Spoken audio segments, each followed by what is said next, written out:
Welcome to Daily Devotion with Ken Gurley. Devotions designed to inspire you on your daily walk with God. Here's your host, Ken Gurley. Hey, wonderful Wednesday to every one of you. Allison, good to see you. Cheryl, Ramona. This is the day the Lord has made, and we're going to rejoice and be glad in it. And I always hate to begin with an apology, but yet, alas, I have to. I apologize for being a few moments late here.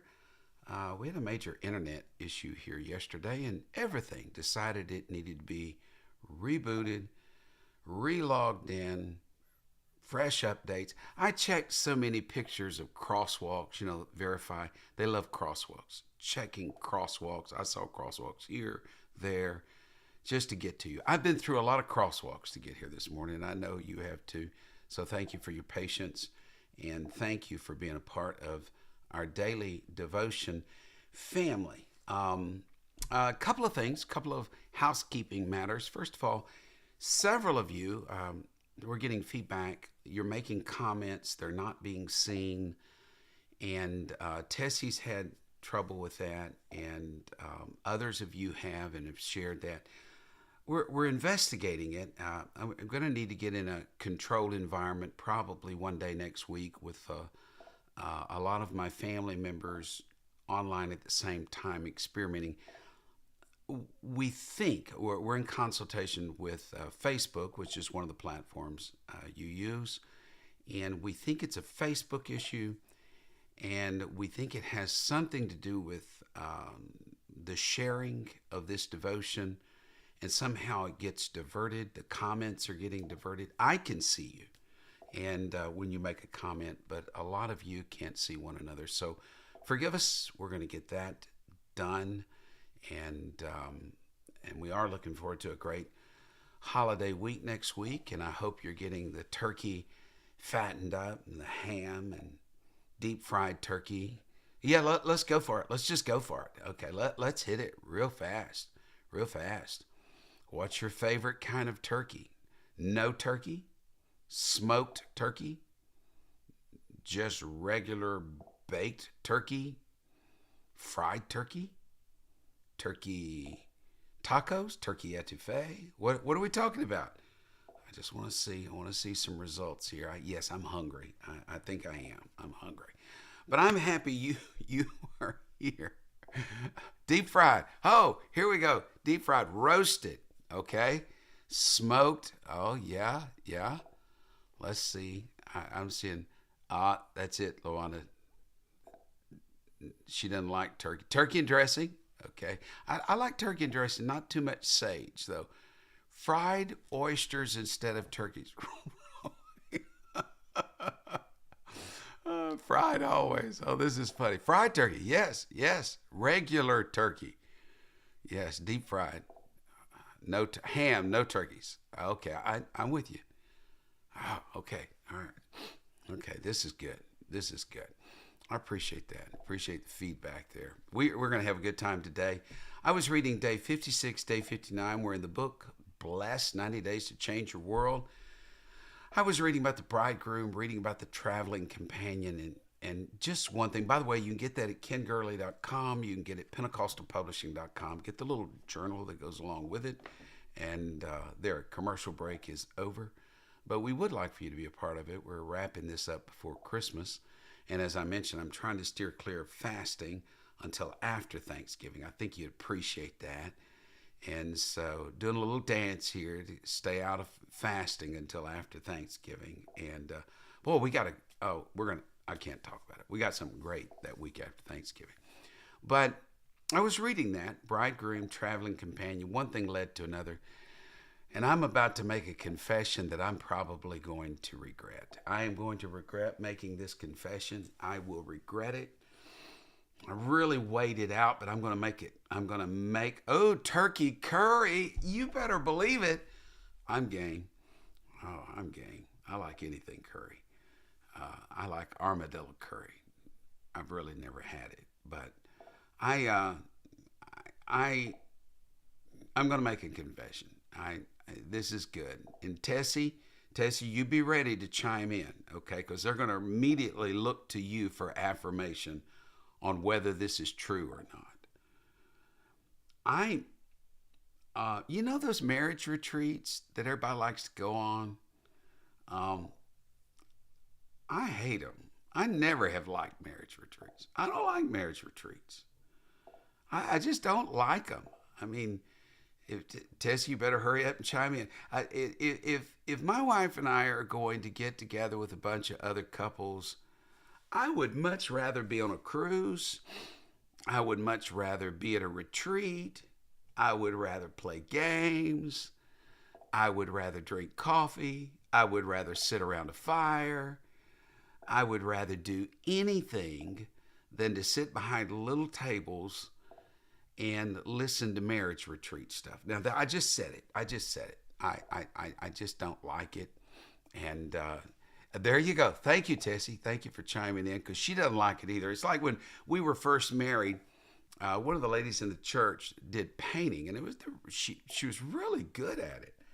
And I was still in school and working hard in school and up all hours of the day and night. And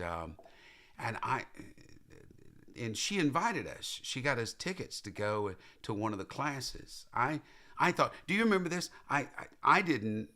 I thought Tessie wanted to go. Tessie thought I wanted to go. We went week after week, painting still life. I worked on my apple for a long, long time, and it never looked like an apple. My apple didn't look like an apple. My grapes didn't look like grapes. I thought she was enjoying it. She thought I was enjoying it. And we were both hating it. And it took us several weeks to figure out that each other didn't like it. Well, it didn't take us long to realize we don't like marriage retreats. If I'm going to get together with a bunch of couples, we're going to go have fun. We're going to do something fun. There, I said it. The reason I'm saying this now is because I want to talk today pivot points, and I'm going to use it in a marriage analogy. And I'm going to use it in that analogy. And so you know how I feel about marriage retreats. So I'm going to keep this as to the point. I want to talk about pivot points. It's in Mark 6. And straightway he constrained the disciples, get into the ship, go to the other side before unto Bethsaida, while he sent away the people. When he had sent them away, he departed into the mountain to pray. I think to live a blessed life, you've got to have some pivot points. You've got to learn to send the majority away and pivot toward God in prayer. Now, it was at evening time that Jesus did this pivot. He sent them away in evening, and he pivoted. There are some times that you and I need to pivot. When yesterday's wisdom is no match for today's problems, it's time to pivot. You've got to be willing to get out of yesterday's rut, because God's doing a new thing in this world. And you've got to open up your heart and your mind to what he's doing new. How many of you remember bumper sticker days? You remember bumper stickers? We don't see bumper stickers like we used to. It used to be it was a religion in America. Bumper sticker theology. Yes. One of my favorite bumper stickers from years gone by. Just when you thought you were winning the rat race, along comes faster rats. I like that one. Or I love this one. I don't mind the rat race. I could just do with a little more cheese, please. Faster rats, folks, have come along. Things are speeding up. There's an acceleration taking place in this world. Maintaining a spiritual life is hard. Maintaining a marriage is harder than it used to be. I mean, men years ago, a woman was happy years ago just to have a good provider. I mean, all he had to do is show up for work, pay the bills, speak at least 10 words a day, and listen the rest of the time. And now it's like, wow, he's got to be a combination Uber driver. He's got to be a mechanic. He's got to know how to fix things. He's got to solve all the world's problems. He's got to be able to repair all appliances when they go out, at the moment they go out. If you cling to yesterday's model of what we should be, you're going to realize that model has long since run out. Say goodbye to yesterday's sufficiency and say, I'm at a pivot point. I'm pivoting in my life, and I need to become who I need to be today. I think that's true in life. I think it's true in marriage. You can say, well, we have a good marriage. Well, what you need, Dave, here's what the Lord just told me. What you need is a good marriage retreat. You need to go to a good marriage retreat to find out that you don't have a good marriage. Yeah, you just thought you did. That's what I found out at marriage retreats. Okay, I got to get off that. Yes, we may have a good marriage, but you know what? To keep a good marriage, you've got to keep returning to that potter's wheel. You've got to pivot. You've got to spin on that potter's wheel a while. It's got to get better. It's got to get brighter. It's got to get more revealing, more transparent. It has to be in this day and in this age. We can't afford mixed signals. I mentioned when my wife and I were first married, we went to this painting class, and we thought each other was enjoying it. Each other was not enjoying it. And it took us forever. We've got to get better at communicating. We have to. I hear people all the time say, nobody's going to tell me what to do. I'm going to be who I am. I'm not going to be a doormat. I'm not going to be a dog. I'm going to do whatever I'm going to do, and nobody's going to run over me. And in marriage, there's mutual submission. There's growing together. Don't grow apart. Grow together at evening time. Say goodbye to yesterday's ways of doing things.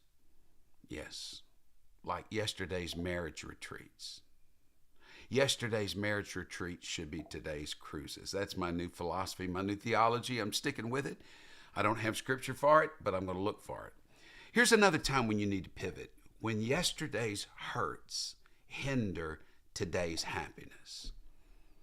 Wow. When Jesus spoke of marriage, do you know he argued from the beginning? He went back to paradise. He said, but in the beginning, it was not so. The Bible said they felt no shame in the garden. It was guiltless humanity. The ideal human condition is that of shamelessness. No shame. There was no shame. There was no regret. There was no guilt. I read a story. It was many years ago. I'm going to mention a name. Donna, I'm going to mention a good name, just a name, and I want to see if it resonates with you. How would you like to have a name like this woman? To forever be known for what you did and a failure you made when you were in your late teens, early 20s. You ready? Here's the name, Monica Lewinsky. I read a story, an interview with her a few years ago when she talked about the deep shame she felt with what she had done and how it had led her. She said in that article that guilt is like tar. It just sticks to you. It's hard to get rid of it. The ideal condition is shame-free transparency that Adam and Eve had. Yes. But when that was gone and the guilt was there, you remember what God asked Cain, why is your face downcast? Shame will pull you down. Shame makes you defensive. Shame causes you to fear commitments. Shame causes you to feel distant from God. It exaggerates your personal flaws, causes you to withdraw into your shell. Makes you harder on yourself. The most judgy people I know battle with shame. Yes, they do. In fact, you find somebody that's looking down their long nose at everybody. Or as my grandpa used to say, let me see if I can get this right. Have a tongue so long they can sit on the porch and lick the skillet in the kitchen. I got it right.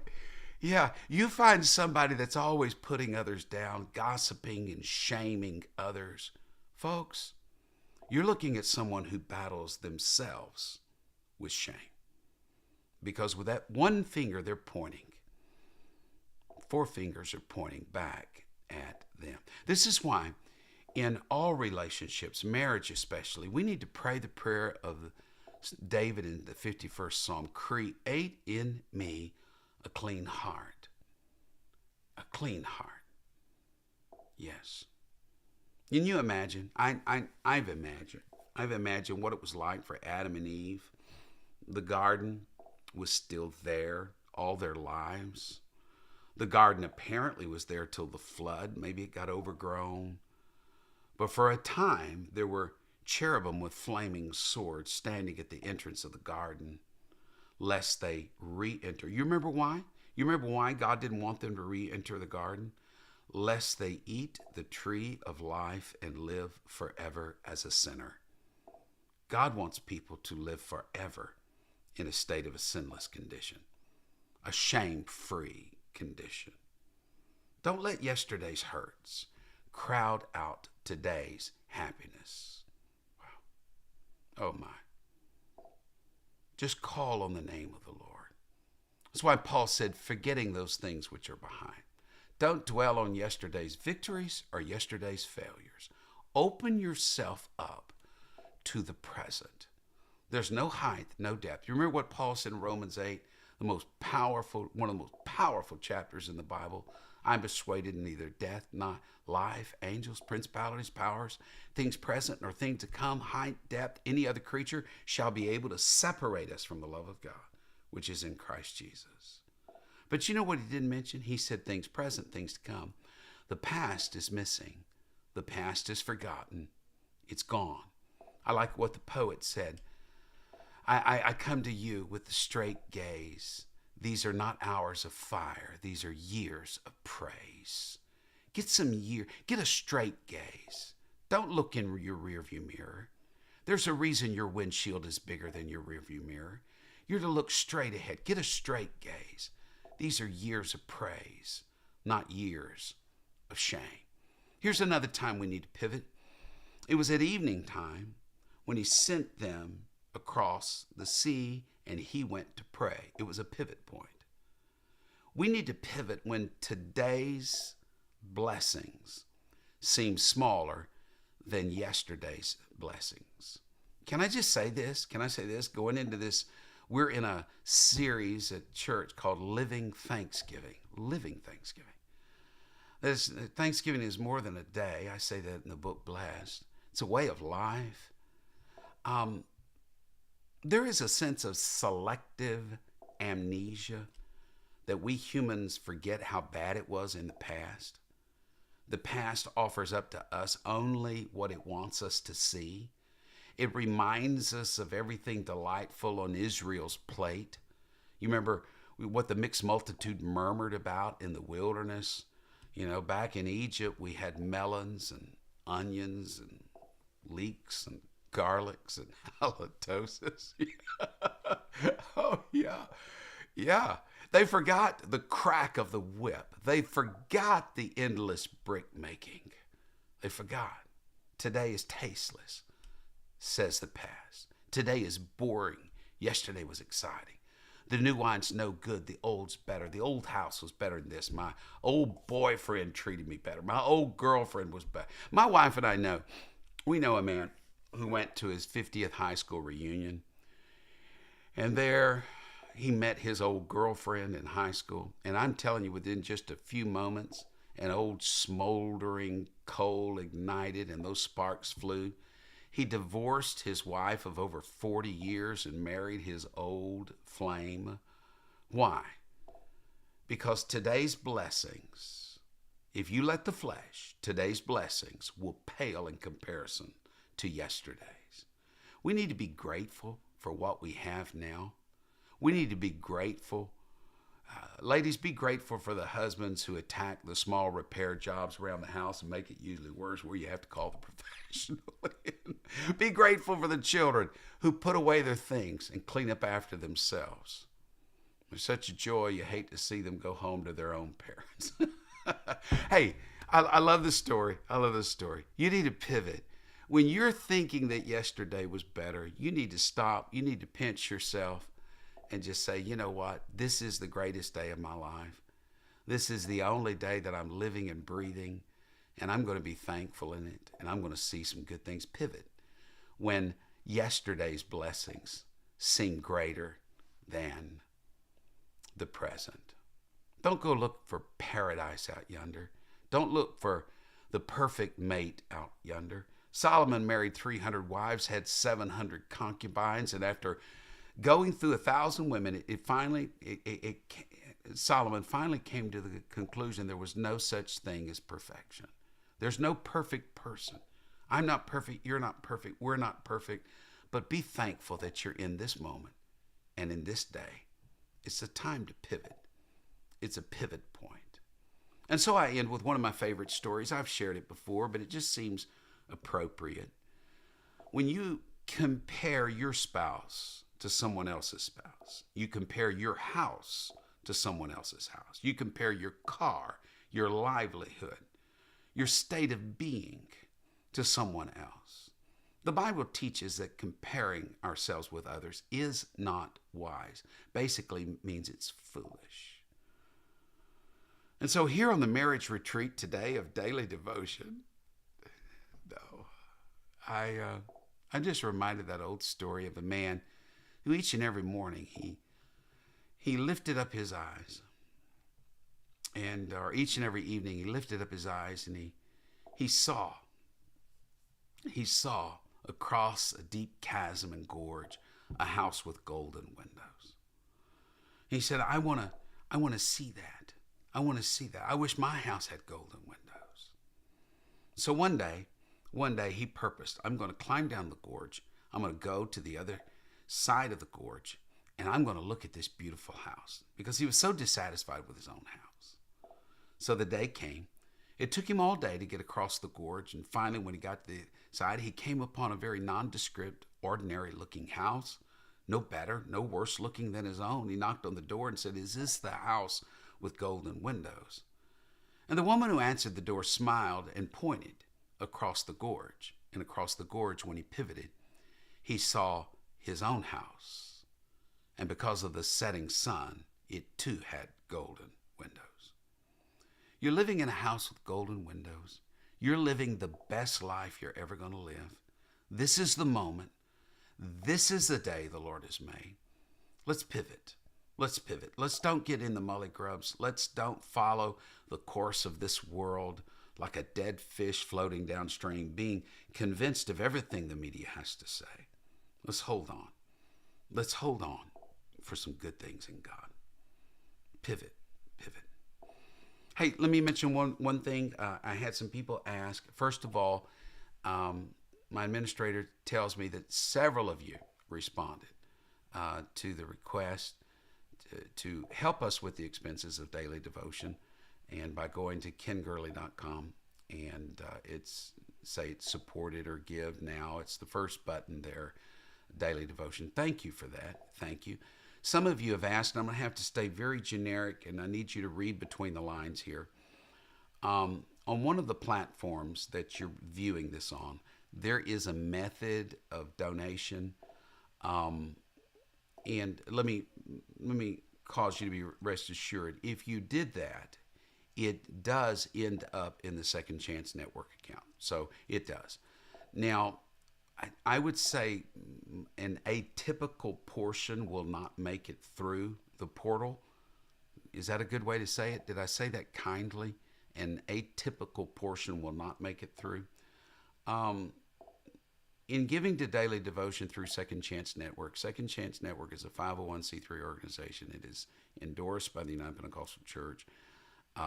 It is a tax-deductible contribution. So if you want to do that, you can go to kengurley.com. It will lead you to the giving portal of the 501c3. And that may be a more optimal way. Did I say that good? Was I kind? Was I very kind? Okay, so anyway, just a message. And thank you for supporting Daily Devotion. I'm not going to mention this often, maybe ever so often. After Thanksgiving, I'm going to mention it again because we're going to offer something after Thanksgiving that I think you'll find very edifying. And but I will mention it a time or two if you would like to support KenGurley.com. Much, much, much appreciated. In fact, my administrator tells me I'm going to be shocked and overwhelmed. So thank you. I shouldn't be, because you guys are the best. Look forward to seeing you tomorrow. I will be on time tomorrow, the good Lord willing, and I won't talk about marriage retreats, I promise. I know some of you love them. You love them with all of your heart. Forgive me for that. Goodbye. Thank you for sharing in Daily Devotion with Ken Gurley. We pray this ministry has been a source of encouragement and strength to you. Please be mindful that your financial support enables us to meet with you each day. To give a donation or connect with us, visit our website at kengurley.com. There you will also find the latest books, podcasts, and resources. Blessed 90 Days to Change Your World is Pastor Gurley's latest book. You can get your copy of this life-changing book at kengurley.com. May God's favor rest on you in every way. Until we meet again.